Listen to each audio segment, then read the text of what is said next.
back recording apparently. Not sure if that's happening. There's a delay on my screen.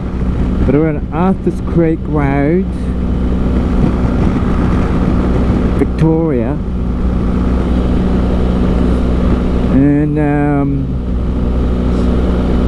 thinking about what else to talk about. What else can we talk about? Arthurs Creek Road. Here we go. Going towards Whittlesea. Alright, sounds like a plan. Towards Whittlesea. There we go.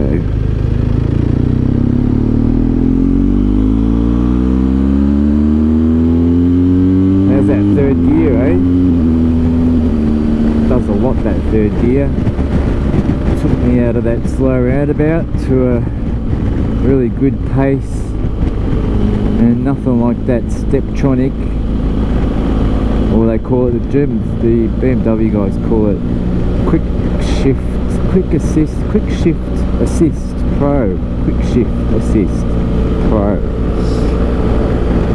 I call it Steptronic because you step on it and it changes the gear, like in a car, like when you use your gear lever in the car.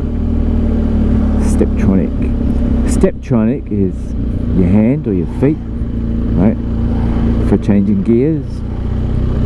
And Tiptronic is when you use your fingertips to change gears, like when you have paddle shift on cars. I know there are quite a few cars with that now. Mercedes have got that paddle shift, change your gears. Actually, I think Mercedes have done away with the Steptronic, and they've pretty much gone Tiptronic on all their cars, which I don't know. I don't like that. I like the old feel of the Steptronic. You know, that's why I'm a Beamer fan. Beamer they still have that Steptronic as well as the Tiptronic. So you can still change your gears Steptronically with your hands, you know? You got that gear lever there. It feels more carish. But in saying that, Mercedes is definitely like taking on the Formula 1 perspective, where everything's on your steering wheel. And getting rid of that old Steptronic idea. Everything's up on your steering wheel now, and the rest of the car is a media console, really. So it's not a car orientation point. Actually, the Mercs have got I know the four-wheel drives have got like drive dynamic change on the center console. But you know what? I reckon they'll be putting all that on the steering wheel eventually. It'll just be all steering wheel orientated, and the center console will just be complete media. Yeah, so don't know. See, the thing with the Beamer is I like how it keeps the traditional aspect of a car that makes it fun. So Steptronic, being able to change your gears with your hands, and yeah, and that's what they do with the bike. With the bike, I've got a traditional operating bike, so I can operate this bike as you would traditionally operate it, with my clutch lever, and yeah, my levers, or I can use the Steptronic on the bike. So I've got a choice. I can stick to the old way, and I probably do, like when I'm on dirt and I want to engage that clutch a bit with a bit more control and sensitivity, I would use my clutch and operate like that. But when I'm out on the highway, on the road like this, I'd probably go for using the Steptronic, do you see? So I think the way BMW always win bloody car of the year and stuff, and it's bloody no wonder. I think it's important to keep the history of how these things are all developed, and they were developed like that for a reason. And I think it's a good thing to keep. So keep what's, you know, that's the philosophy of good business too, is if it's working well, leave it, don't change it. And that's what Beamer do. If something's working well, they leave it. So the clutch system, the brake system, all that has always worked well. Just leave it, don't go changing it. But if there's new technology, you can add to it. So add to it, but don't go modifying age-old systems that have proven effective. Just add to those systems, you see. And I think that's a mistake, the mistake Mercedes made. Mercedes end up dropping systems that have been proven the way for eons, and they drop it completely for a new system. And I think that's the boo-boo. That's their boo-boo. That's why they don't lead. Yeah, I know a lot of you probably don't agree. They don't lead. No, you reckon they do lead. No, I don't think they lead. I think what they do is they copy Beamer. Beamer get car of the year on their 5 Series just about every bloody year. They copy the Beamer and they bling it. They copy the Beamer in many ways in a lot of their vehicles, and they just bling the Beamer and put more power. And you'll know this when you watch, if you're a Top Gear person and you watch how they test vehicles on Top Gear, you'll see that BMWs are made to perfection. You get the correct power to weight ratio for Beamers, and they're made to perfection to operate as best they can for what they're made for, right? And typically the Mercs, when they test drive them, the Mercs are brilliant but overly powered, overly stated. It's just more brute force, more bling, more power.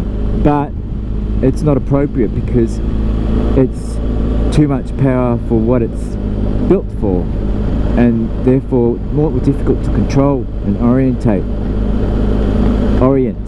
Sorry, there. Did you see? So that's my bias. That's my experience, is that Beamer create the perfect vehicle for the space, and Mercedes take that and spoof it up. They're the bling guys. So yeah, if you want bling, you want over the top stuff, that's definitely Merc. You'll get over the top power, over the top bling, everything. But if you want perfection in the environment, perfect function for the environment, you want a Beamer. You want a Beamer. Yeah. Beam me up, Scotty.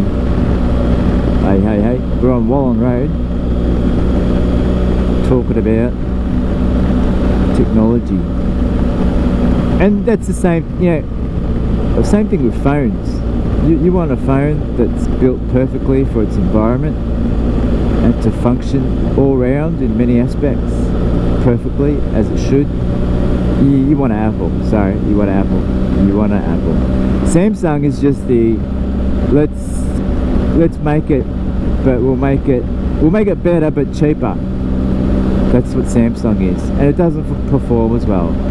They come out with bigger cameras, but the phone can't handle the megapixels, or the data transfer can't handle the megapixel. They come out with bigger functions. They're like you could call them the Mercedes of phones. They just bling it up, but they don't look at function. So they make it stronger, powerful, but without not necessarily being able to take on the stronger, powerful, because you'll do things on the Samsung that you'll do on an iPhone, and you can distinctly, clearly see the delay on the Samsung. There's a delay because it can't cope with what they're trying to do. So, you know, there's a lot of information these days about you should get this, you should do that, you should do. I mean, seriously, how many car makers are there? How many people are trying to flog you ideas?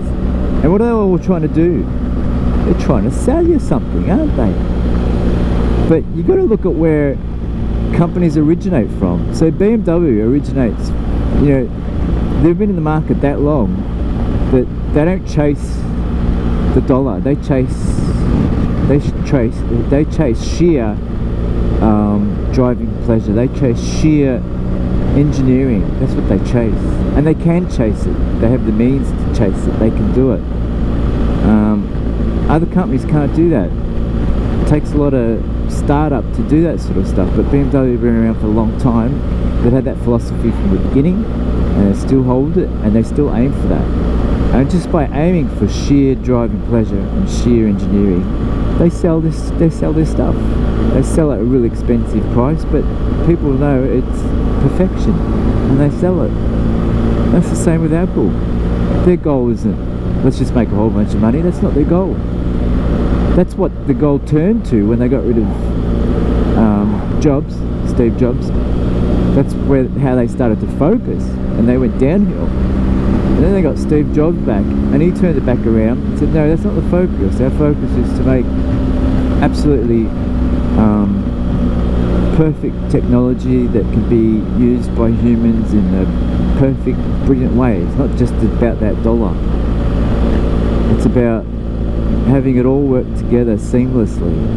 Human, technology, and all different aspects of it. And that's their goal. And they don't rush out to be the first to do this or the first to do that. They rush out.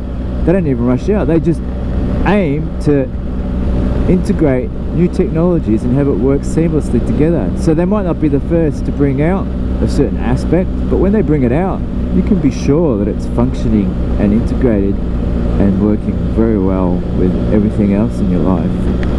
So that's the deal.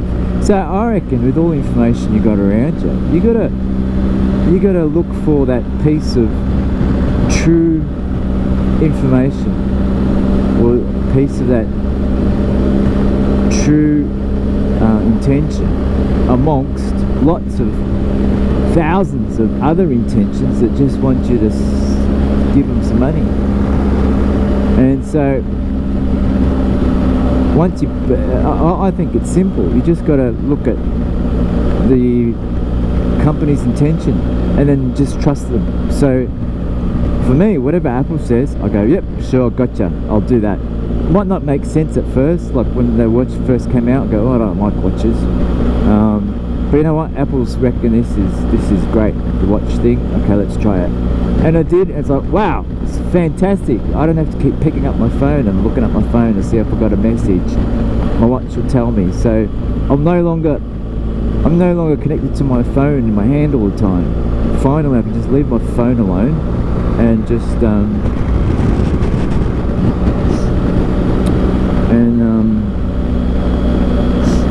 and just rely on my watch. Bless you, thank you. So I don't listen to any other phone manufacturer or techno, anyone. I used to do that, but I used to waste a lot of money trying products and finding out it doesn't work, and that's bloody waste of time, waste of money. So forget all that. Just listen to the expert and do as they say, and you'll save yourself some money and time and all that headache shit. Just because you buy what they say, you do what they say, and you set it up in no time and it's done. It's working, it's going, that's it, and you can forget about it. Same with the bike. Whatever Beamer says, it's like, this is what you need now as far as bike goes. Good, thank you, I'll take it. As far as clothes goes, I think they apply the same ideas and application to clothes. This is what you need for this. Good, thank you, I'll take it. And if you do that with everything else in your life, you can't go wrong. Builders, you know, which builder has a good intention? Clothes manufacturers, look at their intention. What are they out to make, you know? Alright, I hope that was interesting. Let me know what you want to chat about, and I'll catch you around.